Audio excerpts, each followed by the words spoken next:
Love Canal, the worst man-made disaster led to the biggest environmental legislation, Superfund. In 1947, Hooker Electrochemical bought Love Canal in Niagara Falls and filled it with toxic waste. Within the next 6 years, the canal held 25,000 tons of hazardous waste. 3 years later, the Niagara Board of Education offered to buy the canal, but Hooker refused. Hooker later accepted the offer and the canal was sold for $1. Hooker claimed the history of the canal as a toxic waste site was fully disclosed to the board, and Hooker claimed to be not liable for any further costs. Hooker stated the site was not safe for anything except a playground and the ground should not be dug up. Settlements and sewer systems were built on the new area. A school on 99th Street was built to support the growing population in Love Canal. In the spring of 1975, heavy rains flooded Love Canal, causing the canal to overflow, bringing the chemicals to the surface. Residents noticed noxious fumes and tar-like black substances oozing into their basements. Plants turned black and died, and some pets died too. Basements sank into the ground, and children had rashes and chemical burns from playing outside. The EPA tested the contaminated groundwater and found more than 80 toxic carcinogens.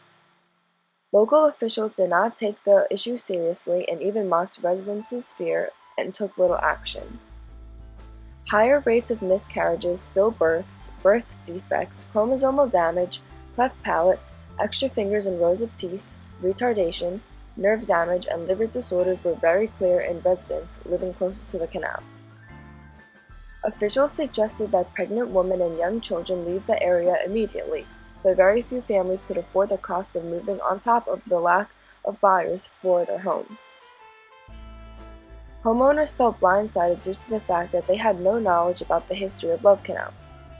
Lois Gibbs, a concerned mother, confronted the school board with notes from doctors stating that her son should be transferred to a new school after linking her 5-year-old son's sickness to the chemicals near the school. Gibbs stated, I did not know about Love Canal. Nobody told me when I bought that ideal home in an ideal community that there was 20,000 tons of chemicals underneath the school that my son would eventually be attending. The school board turned her down and responded saying if they moved one child because the chemicals caused illness, they would have to transfer all the students, shutting the school down. The board would not make a change caused by one irate mother. The canal residents created the Love Canal Homeowners Association, the LCHA, with the goals including evacuation, protection of the property values, and fixing the canal. One mother stated, I hate my life at Love Canal. It is a strange life that I lead now. It is filled with disruptions, frustrations, sleepless nights, and a grip of fear that only those in similar situations can understand. President Carter used emergency funds to buy the houses closest to the canal. In 1978, those residents were evacuated. The repair of the canal began. The cleanup was estimated to cost $250 million. Lois Gibbs talks about how the LCHA achieves government attention and relocation. Who kept saying we are not going to stay here, we're not going to tolerate these health risks, involuntary risks that we don't want anything to do with.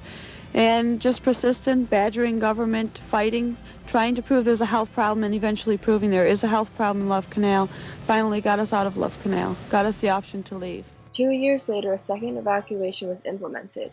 Hooker offered $280,000 despite still denying liability. There was much dispute over who was at fault for the crisis at Love Canal and who should pay for the cleanup and evacuations. Superfund, a $1.6 billion fund for the cleanup of thousands of toxic waste sites all over the nation, is the most expensive environmental legislation. Under the Superfund law, the U.S. District Court ordered Hooker to pay for the cleanup and evacuations, but Hooker rejected and responded the board knew about the history yet still purchased the land. Hooker still paid $129 million to New York State. Legislation passed stating citizens' right to know the history of where they live. Carter calls Love Canal one of the grimmest discoveries of the modern era. In 2003, the EPA declared Love Canal under control and families returned and new families settled in the area. Many said the studies conducted were mishandled, exaggerated, and not reliable. Several researchers say the illnesses were not linked to the chemicals but to pollution from New York in general. Love Canal is symbolic of all unregulated dump sites. Grassroots activists brought the issue of hazardous waste to America's attention through Love Canal.